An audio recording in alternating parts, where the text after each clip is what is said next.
Michel Dumont, bienvenue sur avenue.ca. Merci, bonjour tout le monde. Vous avez 75 ans, vous avez vu le Québec culturel évoluer, changer à travers le théâtre, mais à travers toutes les formes d'art aussi. Comment le voyez-vous actuellement? Comment voyez-vous actuellement la place qu'on réserve à la culture au Québec?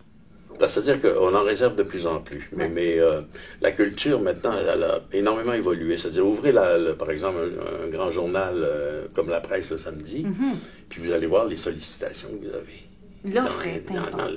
Moi, quand j'étais adolescent, là, il y avait deux à la télévision. On se levait pour changer du 2 au 10 ou du 10 au 2. Puis il fallait y aller à la main. Là. Maintenant, on a 300 postes de disponibles. On écoute plus ou moins, on change. Donc, on est devenu beaucoup plus éclectique, beaucoup plus rapide. Il faut que ce soit rapide. Parce que là, un ordinateur qui prend 30 secondes, on dit, ben là, il faudrait changer ça. Il doit avoir un high speed quelque part parce que c'est trop long. On voit qu'en très peu de temps, tout a changé. Tout a changé. Et le théâtre s'est mis à s'intéresser aussi aux effets techniques qui vont venir l'aider et tout. Et en ce sens-là, à mon avis, il perd un peu de sa pureté. C'est-à-dire que moi, j'avais vu à Stratford La Tempête. Et La Tempête, dans le texte de Shakespeare, elle nous est racontée par un personnage. Et là, il est arrivé un acteur anglais qui est descendu les escaliers, s'est placé devant nous. Il nous a décrit La Tempête. T'en avais des frissons dans la tête parce que c'est toi aussi qui faisais ton image. Tandis que si, pendant qu'il dit ça, je monte sur un écran une tempête, là je fais double truc, puis je suis pas fou non plus, je vois bien, arrêtez là de parler, je vois bien qu'il y a une tempête là. Dans la mesure où la technique vient aider, vient souligner, vient rendre plus vivant les personnages, à la fin encore une fois, si vous permettez, elle monte au ciel. On peut pas faire autrement que de trouver une technique pour qu'à la fin, elle puisse s'envoler d'une façon ou d'une autre, la plus poétique possible, la plus théâtrale possible aussi. Mais donc la culture, il y a énormément d'offres aujourd'hui. Et les gens sont sélectifs. Puis il y a beaucoup de choses qui sont gratuites pendant l'été, par exemple. Alors, quand tu as une famille de 5 ou 6 flots, là, qui ont les hot dogs, puis tout est gratuit, là, c'est plutôt là qu'on va tendance à aller.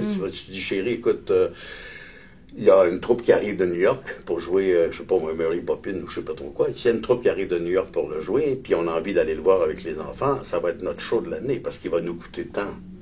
Il va nous coûter quand même, mettons, peut-être 300 pièces de billets, plus les enfants, plus les lunchs, plus la gardienne, je sais pas trop quoi, là.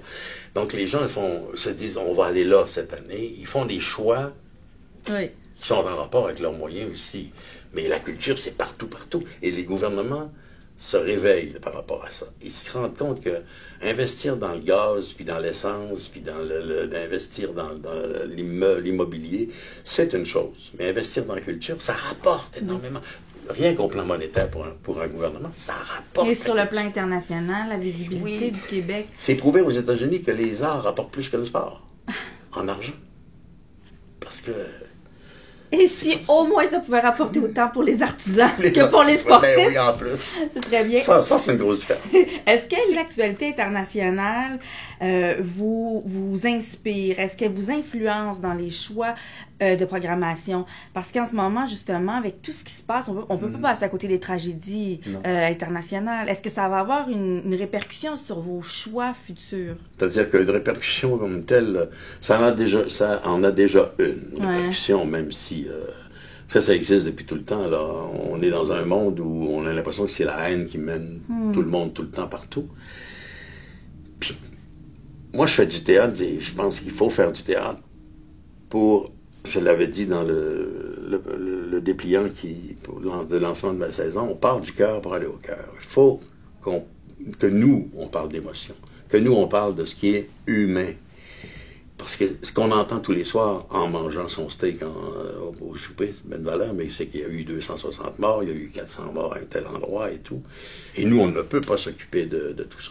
Alors, le théâtre, je regarde les pièces que j'ai choisies cette année, il parle de nous, il parle du monde, il parle d'émotion. L'émotion qui arrive, qui provoque l'émotion, puis tout ça, ça entre dans l'esprit aussi. On grandit, on discute des thèmes et tout.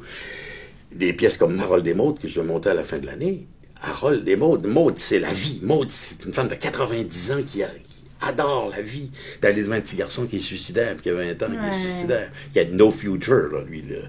Mais elle l'entraîne à voir ce qu'est la vie. Alors, quand on voit une pièce comme ça, au fond c'est salutaire. On sauve d'une certaine façon l'humanité, pas juste le théâtre, l'art en général, parce que s'il fallait que... Parce que c'est un peu déprimant, c'est très déprimant, tout ce qui se passe partout et tout. Oui. On se dit, est-ce qu'on peut voyager? Est-ce qu'on peut aller dans des salles, voir des spectacles? Ils vont nous faire sauter. Oui. Ils vont faire quoi? Là, les gens sont rendus extrêmement... Tu sais, moi, je pense, oui, les deux fameuses tours à New York, là. En septembre. Oui, là, en septembre, moi, j'avais une pièce qui commençait le lendemain, une pièce avec Marquita Bois puis Françoise Fauché, une merveilleuse pièce. Plus de vente de billets. Ah, c'est ça, plus de vente de billets, la peur, la terreur, se cacher. Et puis finalement, tout le monde dit, ben oui, mais on n'est pas pour se cacher dans le garde-robe, il faut quand même vivre. Mais on vit dans une certaine inquiétude, dans une espèce de désarroi aussi. Tandis que l'art peut, au contraire, nous réveiller, nous dire, ça c'est possible. C'est possible d'être touché, c'est possible d'être touchant. C'est possible d'être humain, les uns par rapport aux autres. Miller, il disait, le théâtre, c'est pour que les humains se sentent moins seuls. C'est ça extraordinaire, qu'ils se sentent moins seuls. On est seuls aujourd'hui. Et pour se sentir accompagné, on pourra aller vous voir donc dans la pièce Les Héros. Et ça, c'est du 14 décembre au 4 février. Oui. Vous allez jouer aussi avec deux partenaires incroyables. Marc Legault et Guy Mignot. Guy qui nous revient donc de Toronto juste pour ça. Ça a l'air qu'il retourne après, d'après ce que j'ai dit. J'ai dit, tu t'as abandonné ça? J'ai dit, non. Je pense qu'il retourne, son mandat n'est pas tout à fait fini, mais il a décidé de... Tu sais, on se disait, avec qui on montrait cette personne? Marc Legault, c'était... dès le départ, c'était Marc. Ça allait de soi. À un moment donné, on a pensé à Claude Michaud aussi. Puis Claude, il était malade, puis après ça, il est décédé. Mais Mignot, ça a été une illumination quand il a décidé de dire oui. J'ai bien hâte, ils doivent avoir hâte, eux aussi, qu'on enchaîne cette pièce-là ensemble. Je vous souhaite une belle année théâtrale, Michel Dumont. Merci beaucoup. Merci. Venez au théâtre.